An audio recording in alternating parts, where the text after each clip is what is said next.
Қызылорда қаласы, микрорайон Шұғыла, ЖК Малика тұрғын үй кешенінен 3 бөлмелі пәтер көрмекшіміз. Үйіміздің маңында супермаркет, фитнес орталығы, автотұрақ орындары кең, жеке мектебіміз бар.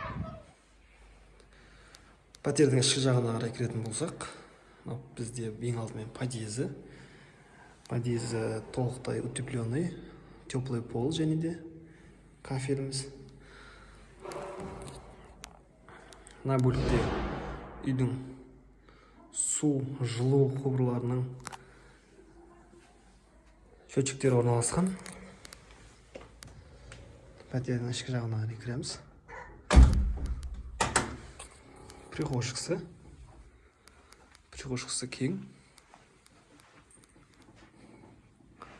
Потолок натяжной, матовый. Прихожий шкаф бар мына жерде.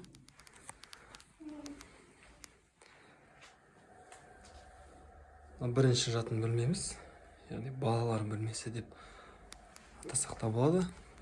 Терезесі решеткаланған.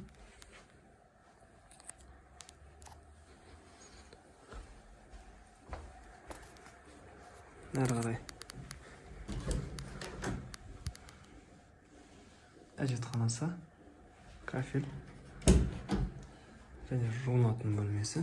Бұл жақта толығымен кафель. Мынау жатын бөлмесі.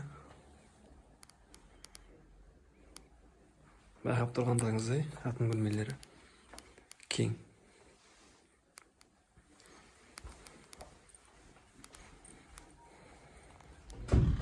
Ал мынау соңғы бөлмеміз, қонақ бөлмесі және ас бөлмесімен қосылып кеткен, яғни кухня, студия деп аталады.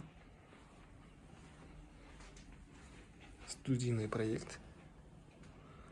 Ас үй жиһазы толықтай қалдырылады. Жалпы үйдегі барлық жиһаздармен қалдырылады. Мына жақта шағын балконы бар. Заттар жинауға, кладовка ретінде.